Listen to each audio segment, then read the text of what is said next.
Scheduling announcements. This evening, President Trump will deliver remarks at Union Station for a political dinner. Tomorrow morning, the president will host the second cabinet meeting of the year and the 11th cabinet meeting of his second term. And later tomorrow afternoon, the president will host a Greek Independence Day celebration in the East Room. On Friday, the president will celebrate National Agriculture Day alongside nearly 1,000 farmers who are coming in from across the country for the first event of the season on the South Lawn, so pray for good weather, to highlight the president's successful policies in support of America's farmers, including efforts to lower input costs, open new trade markets, bolster the farm safety net, double the death tax exemption, end taxes on rural property loan interest, and create rural opportunity zones. Also, I'm pleased to announce that President Trump's meeting and long-awaited meeting with President Xi in China will now take place in Beijing on May 14th and 15th. First Lady Melania and President Trump will also host President Xi and Madam Peng for a reciprocal visit in Washington, D.C. at a later date to be announced this year. Turning to the ongoing military operations in Iran, the United States military continues to decimate the terrorist Iranian regime's offensive and defensive capabilities. Just over 3 weeks in, it's abundantly clear that Operation Epic Fury has been a resounding military triumph. More than 9,000 enemy targets have been struck to date. Compared to the start of the operation, Iran's ballistic missile attacks and drone attacks are down by roughly 90%. The United States is also annihilating the Iranian regime's navy. We have destroyed more than 140 of their naval vessels, including almost 50 mine layers. This is the largest elimination of a navy over a 3-week period since World War II. Again, let me reiterate, this is the largest elimination of a navy on the face of the planet in a 3-week period since World War II. We are systematically dismantling Iran's defense industrial base, which will prevent future threats to the region. Our military also remains laser-focused on eliminating the regime's threat to the free flow of energy through the Strait of Hormuz. Over the weekend, we dropped several 5,000-pound bombs on an underground facility used to store equipment, including anti-ship cruise missiles and mobile missile launchers positioned along the coastline of the strait. Our military efforts grow more successful with each passing day, steadily degrading Iran's ability to terrorize merchant ships. For all of these reasons, we are very close to meeting the core objectives of Operation Epic Fury, and this military mission continues unabated. From the outset, President Trump and the Department of War estimated it would take approximately 4 to 6 weeks to achieve this critical mission. 25 days in, the greatest military the world has ever known is ahead of schedule and performing exceptionally. Day by day, the Iranian regime is being crippled, and their ability to threaten the United States and our allies is being significantly weakened. Their ambitions of building a nuclear weapon have also been crushed to an even greater degree than they were in Operation Midnight Hammer in June 2025. That's why you're beginning to see the regime look for an exit ramp. They recognize they are being crushed, their ability to attack American and ally forces, as well as their ability to defend their own territory is dwindling literally hour by hour. Following President Trump's powerful threat on Saturday evening, it was made clear to the United States that Iran wanted to talk. President Trump is willing to listen. As President Trump announced on Monday, the United States has been engaged over the last 3 days in productive conversations, which led the president to temporarily instruct the Department of War to postpone planned strikes against Iranian power plants and energy infrastructure only. The remaining elements of the Iranian regime have another opportunity to cooperate with President Trump, permanently abandon their nuclear ambitions, and cease actively threatening America and our allies. But the president's preference is always peace. There does not need to be any more death and destruction. But if Iran fails to accept the reality of the current moment, if they fail to understand that they have been defeated militarily and will continue to be, President Trump will ensure they are hit harder than they have ever been hit before. President Trump does not bluff, and he is prepared to unleash hell. Iran should not miscalculate again. Their last miscalculation cost them their senior leadership, their Navy, their Air Force, and their air defense system. Any violence beyond this point will be because the Iranian regime refused to understand they have already been defeated and refused to come to a deal. Here at home, we are now on day 40 of the Democrats' shutdown of the Department of Homeland Security. Democrats in Congress are forcing American travelers to wait in hours-long lines at airports across the country, robbing TSA officers and other federal workers of their hard-earned paychecks that they use to feed their families, and causing billions of dollars in damage to our economy. A father of 3 recently told CBS News that he felt he had no other choice but to quit his job as a TSA officer and find other work as the Democrats' shutdown of DHS continues. This is the quote from the father, and I encourage everyone to listen. "I think the hardest thing is seeing the struggle that my wife was going through and not trying to bring more stress to her," the father of 3 said, "but seeing her cry every night, how am I going to feed my family? How am I going to survive?" For the Democrats in Congress, the cruelty of this shutdown is the point. Nearly 500 TSA officers have quit since the Democrat shutdown began. President Trump, to alleviate this pressure, made the decision to send some of our amazing ICE agents to help alleviate that stress and address the long wait times. And for all of the critics of this solution a few days ago when it was proposed by the president, it is yielding results. Wait times have improved since ICE arrived, and they are doing everything in their power to help their fellow federal service members. But it's important to take a step back and remember, why is this even happening in the first place? For nearly 6 weeks, Democrats in Congress have kept DHS shut down because they care more about illegal aliens than American citizens. You have Democrat elected representatives in states across the country who are willing to inflict massive pain on their own constituents to fight for illegal aliens who broke our nation's laws to come here. In recent days, we saw the deadly consequence of this deranged policy of Democrat open borders and an illegal alien-first agenda. A beautiful 18-year-old girl, Sheridan Gorman, she was shot and killed in Chicago last Thursday morning while walking in a park with friends. The suspect in custody for murdering her is a Venezuelan illegal alien who was caught and released at the border by the Biden administration in May of 2023. Why would the Biden administration catch and release a Venezuelan illegal alien? That is not happening anymore under this president. But there are still tens of thousands, if not millions, of these illegal aliens in our country who seek to do harm to innocent Americans, like this beautiful young woman whose family will now never be the same because of her death.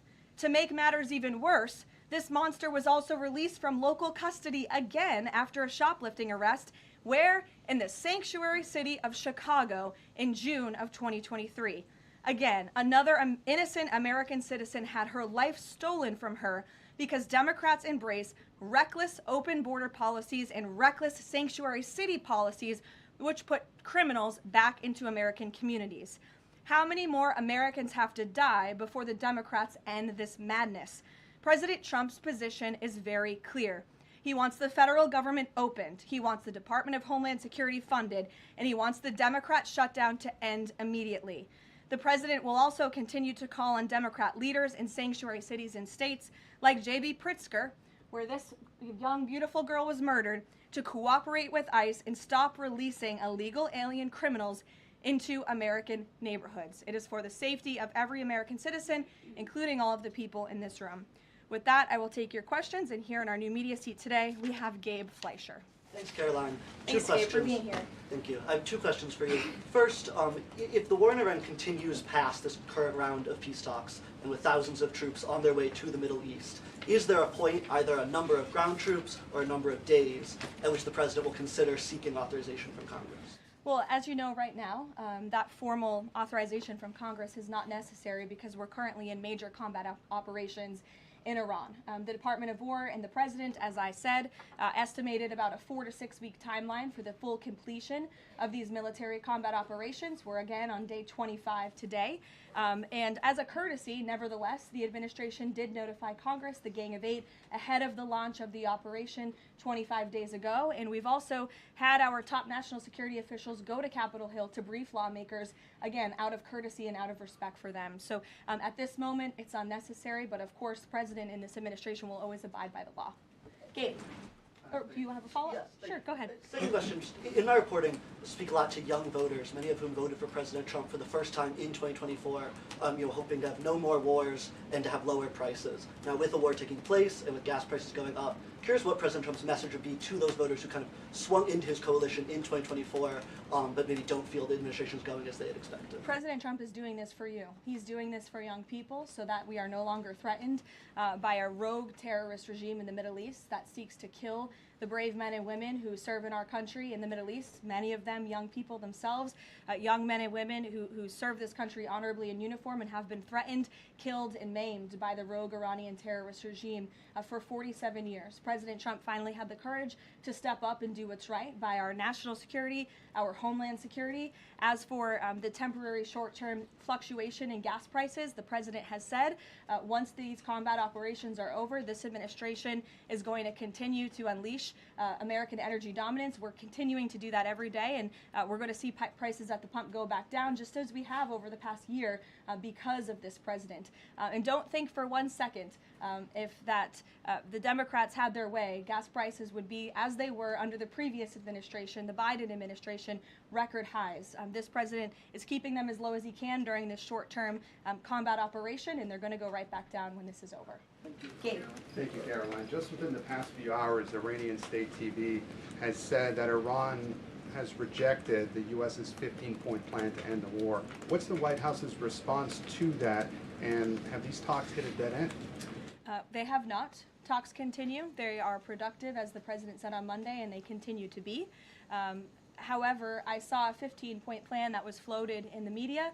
I would caution reporters in this room from reporting about speculative points or speculative plans from anonymous sources. The White House never confirmed that full plan. There are elements of truth to it, but some of the stories I read were not entirely factual. So I am not going to negotiate on behalf of the president here at the podium. What I will tell you is these talks are ongoing. We're not going to get into the nitty-gritty details that have been exchanged between the United States and Iran at this time. Well, yesterday the president mentioned a very big present that the Iranians had given the U.S. He wouldn't go into detail, but was it that ship that was carrying 2 million barrels of oil that made it through the state of Hormuz? I'll let the president speak on that at the appropriate time. And then finally, Karoline, today Iraq's government reportedly is planning to lodge a protest with the U.S. According to the Wall Street Journal. There was an attack in Iraq that hit a military clinic, killing 7 soldiers reportedly. What's the U.S.'s response to that? Was the U.S. responsible for that attack? I'll have to check in with the Pentagon on that, and we'll get you an answer. Try. Thank you, Caroline. Too, if I may. Speaker Johnson today described the conflict as wrapping up, but the 82nd Airborne Division, they're typically deployed at the beginning of conflicts. So does the White House consider this conflict as wrapping up, or is it changing shape? As I said at the beginning of my remarks, we are meeting our goals of Operation Epic Fury expeditiously. The president likes to maintain options at his disposal. It's the Pentagon's job to provide those options to the Commander-in-Chief. For any specifics on troop deployments, though, I would point you to the Pentagon. And today, Philadelphia District Attorney Larry Krasner reiterated threats to potentially arrest ICE agents that were sent in to assist with these historically long TSA lines. He said, quote, "The president cannot pardon you." Has the president seen Krasner's comments? Does he have any response? The president cannot pardon you for what? He's talking to the ICE agents who are handing out water bottles and are helping people move through lines at airports. It's a disgraceful comment. The men and women of ICE are great people. I would encourage this lawmaker, whose name I don't know and don't care to know, to actually sit down and speak with the ICE agents who are on the ground doing this important work, not just in our nation's airports, but again, to remove violent, dangerous, illegal alien criminals from our country, to protect this individual and all of us in this room and Americans across the country from murderers, pedophiles, and rapists who have been allowed into our country by Democrat politicians. Mario, good to see you. Thank you, Caroline. Good to see you as well. Just given that the president postponed his original trip to China because of the war, should we infer that the war will be wound down and concluded by the time of that May 15th, 14th visit? Again, as I've said, we've always estimated approximately 4 to 6 weeks, so you could do the math on that, Mario, but we do look forward, I know the president looks forward to going to China on May 14th and 15th, and of course, as always, we'll provide additional logistical details details to all of you in the media for that trip, who I know look forward to coming with us as well. One follow-up. Was that a precondition? Did the two leaders speak about the conclusion of the war? Was that a precondition for them to have this rescheduled meeting? No, there was a discussion about the rescheduling of the meeting between the president and President Xi. President Xi understood that it's very important for the president to be here throughout these combat operations right now. He understood, obviously, the request to postpone and accepted it, which is why we have new dates on the books, and I'm happy to announce those to you today. Jennifer. On the negotiations with Iran, are there still face-to-face talks planned perhaps in Pakistan? And who do you think would probably be going? Again, I've seen a lot of speculation and reporting about potential talks that could happen later this week. Nothing should be deemed official until it is announced formally by the White House. I would not get ahead of our skis on reporting about any talks this weekend until you hear directly from us. Does the president think that all of the allies will go along with whatever the U.S. concludes with these Iranians? Are you expecting that Israel and all the other allies will follow whatever agreement is made? I think the president has shown that he is absolutely the leader of the free world, the head of the most powerful military in the world, and in various examples, so the 12-day war between Iran and Israel, the ceasefire between Israel and Gaza, the president has shown a very unique skill at getting our allies to get on board with what's in the best interest of the United States, but also the world in cases of foreign policy like this. Ed. Yeah, thanks, Carolyn. So, is there a time frame as to when the first oil tanker can go through the Strait of Hormuz freely? It's a very good question, Ed. I don't have a specific timeline for you today, but it's obviously something the administration is working towards as quickly as we can. And with respect to oil, as you know, the administration has taken a number of actions to stabilize the markets. We directed the U.S. DFC to offer reasonably priced political risk insurance for takers through the strait. We issued that temporary waiver to allow countries to purchase sanctioned Russian oil to alleviate global pressures. We're working with the IEA to coordinate the release of another 400 million barrels. We issued that 60-day Jones Day Act waiver. And then just today, EPA Administrator Lee Zeldin, if you missed it, in consultation with the Department of Energy, announced a temporary emergency fuel waiver to allow nationwide sales of E15, gasoline blended with 15% ethanol, to remove all federal impediments to selling E10 gasoline across the country. The emergency fuel waiver will temporarily waive the summer low volatility requirements and blending limitations for gasoline to provide additional flexibility to the fuel marketplace. So as far as tankers through the strait, something we're tracking very closely, but obviously the administration is coming up with creative new solutions by the day to keep the price of oil stable, something the president wants to see. And I know Secretary Bessent, Secretary Wright, Secretary Burgum, EPA Administrator Zeldin are all working together closely to find ways to do that. The president gave that 5-day timeline for pause in operations. Would a tanker going through the Strait of Hormuz be one of the conditions that he would extend that? That's only something the President of the United States can answer. I won't get ahead of him. How about on TSA? Can I ask you about the TSA lines? Sure. Are the TSA lines, that we've all seen the video of that from various airports, is that going to be what ends the stalemate in Congress to get DHS funded? Well, look, it's the Democrats who have led to this stalemate over the past 6 weeks. The president and the Republicans' position has been very clear. Fund the Department of Homeland Security.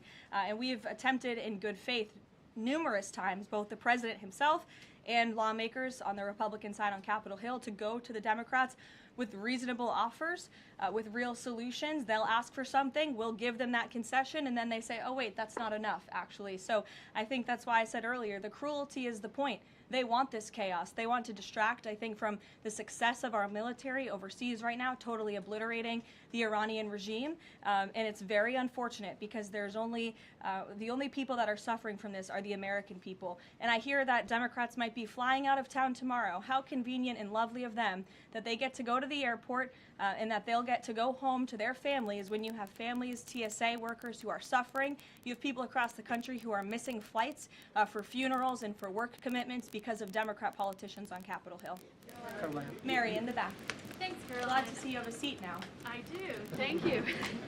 Is the White House satisfied with Republican leadership's efforts on the Save America Act? I think the president has made it very clear. He wants everyone on Capitol Hill to move as quickly as possible to get the Save America Act passed, and he wants to see that legislation on his desk as soon as Republicans and Democrats can move to pass it. But are there any lawmakers in Congress that the president is frustrated with on this matter and feels could be doing a better job?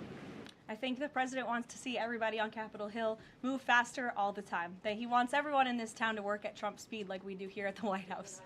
Go to Karen. Caroline, two questions on Lebanon, if I can. Is the U.S. providing support at this point for Israel's ongoing offensive in Lebanon? And is the president concerned that right now there are more than 1 million people who've been displaced and potentially could be for a significant amount of time? That's not something I'm in a position to comment on for the first question. To the second question, of course, that's something that would concern the president. I think that's why he's again quickly moving to eliminate the threat of the Iranian regime in the Middle East, including weakening their proxies like Hezbollah, who have terrorized Lebanon for far too long. And I know that the president wants to see this, again, move as quickly as possible as we can over the course of the next couple of weeks here. Kristen. Caroline, a question about the Strait of Hormuz.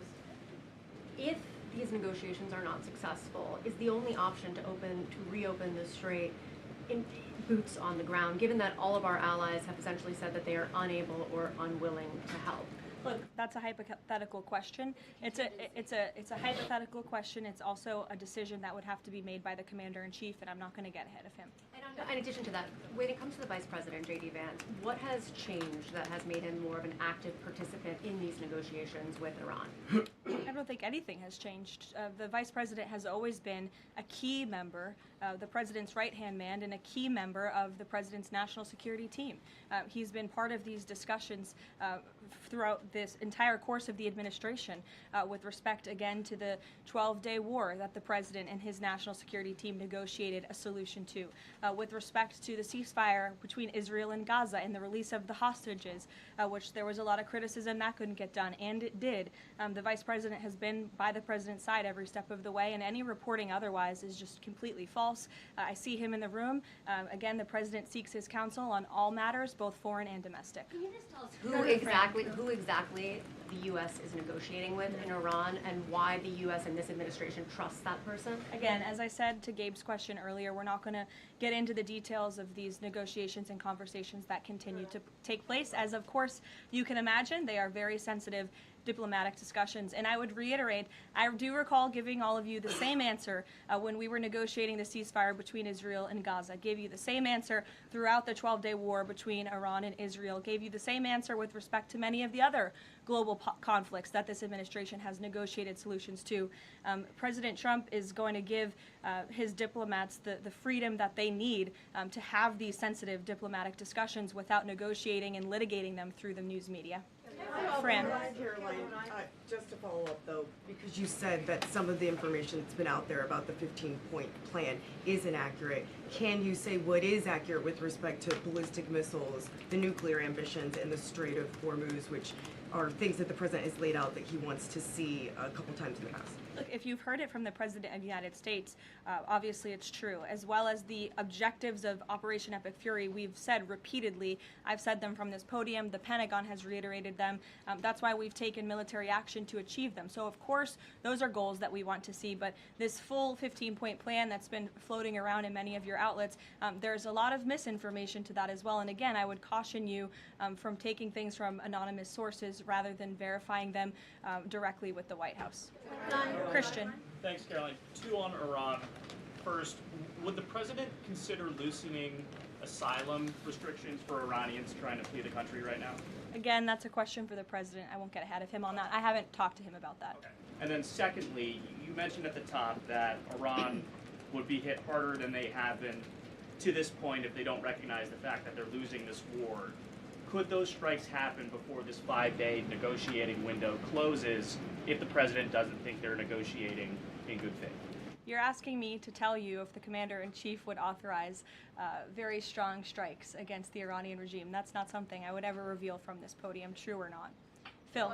Here, in the back. Thank you, Caroline. I was wondering if you would respond to some of this criticism of the administration from past allies like Joe Kent, who have said that the president's red line shifted from Iran cannot obtain a nuclear weapon to Iran cannot pursue nuclear enrichment. What is the administration's response to that criticism? I think the president and I have both strongly responded to the criticism by Mr. Kent who unfortunately resigned in disgrace and accused the president of basically being controlled by foreign countries and foreign manipulation, which is a ridiculous and laughable assertion. So his accusations have zero credibility as far as this White House is concerned. The question of the red line shifting from no nuclear weapon to no nuclear enrichment, is there any substance to that argument? I think the president has been quite clear in what he wants to see from the Iranian regime, which is why he chose to launch Operation Epic Fury in the first place. Reagan. Thank you, Caroline. I have a question for you on the SAVE Act, and I'd like to follow up on the DHS shutdown. Sure. First, Senator The Mike Save Lee. America Act. Save America Act. The president corrected me yesterday. It was my fault. Senator Mike Lee said it's essentially impossible to pass the Save America Act through reconciliation. What's your reaction to that? Is the president worried that that strategy might fail? I think he's willing to try all strategies. I spoke with him about this yesterday, and he said if we can make it work through reconciliation, let's absolutely do that. These, again, are common sense policies that are backed by the vast majority of voters across this country. The only people in this country who don't support them are politicians on Capitol Hill, and you all should ask them why they don't want voter ID, why they don't want proof of citizenship to vote in our nation's elections. Again, these are common sense proposals that are wildly popular, and the president is willing to use any means necessary to get this legislation passed and onto his desk. And then on the DHS shutdown, do you expect deportations to decrease while ICE is in the airports? And what are the trade-offs of having ICE in the airports right now? Well, to address this obviously short-term problem and the chaos that has been sowed by these Democrats on Capitol Hill, to address the lines and to get Americans traveling and get them to where they need to be. So the president, I think this was a creative solution, again, that was criticized, but we have seen wait times decrease, not as much as we'd like. Hopefully they will continue to, but at major airports over the course of the last few days as ICE has been facilitating with travelers in these airports. Sure. Thank you, Caroline. On March 6th, the president said in an interview with Reuters that the U.S. should have a role in choosing Iran's next leadership. Now that we're almost 4 weeks into the operation, is that still the president's assessment of where it should go? As I've said repeatedly, I think the president obviously believes the United States wants to have someone in leadership position in the Iranian regime that will be much more favorable, that will be willing to work with the United States, that will no longer chant death to America. These would obviously be good common sense things for the United States and for our allies. And I think that's what the president meant when he spoke with Reuters that day. Go ahead. The president yesterday said that he had achieved regime change in Iran because the regime has changed. In terms of... I mean, has it not? Well, the leadership... Their entire leadership has been killed, and nobody has really seen or legitimately heard from this alleged new leader. So wouldn't you say there's been a change in the regime? There's been a change in leadership. I mean, do you feel as though... There's been a change in the regime leadership, which is what the president said. So thank you for confirming he was right. I mean, do you feel as though you've achieved leadership level or the personnel in place right now in Iran that you're satisfied with? I mean, have you... I think it's too soon to say. In terms of highly enriched uranium in Iran right now, is your expectation, I mean, the stated desire of the president has been to prevent nuclear weapons. Is your expectation that the end game here is that eventually Americans will be in possession of that uranium, or you'll somehow have some direct control over the highly enriched uranium that could be used to develop it? Again, this is a point of conversation that continues. I think you know the means in which the United States would have to take in order to achieve that goal, and that's a decision for the president to make. Brian, good to see you, Brian Glenn. Good to see you as well. Does the White House have a comment on a letter that was sent from Congressman Raskin to the DOJ alleging that the DOJ recklessly released damning information in regards to President Trump's documents? Yes, I saw that letter from Congressman Raskin this morning, who I would add has zero credibility, and this letter was clearly a cheap political stunt.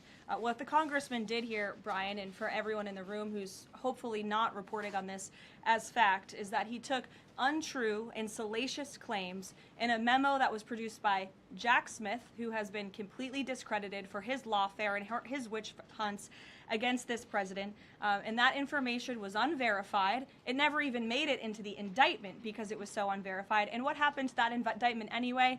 It was thrown out.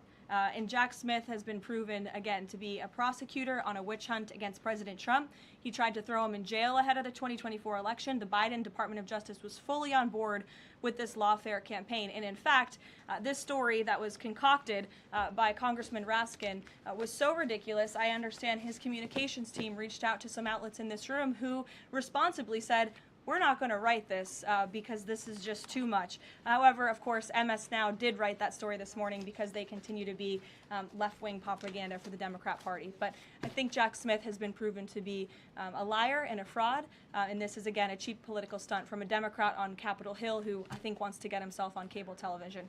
Thank you all very much. Thank you.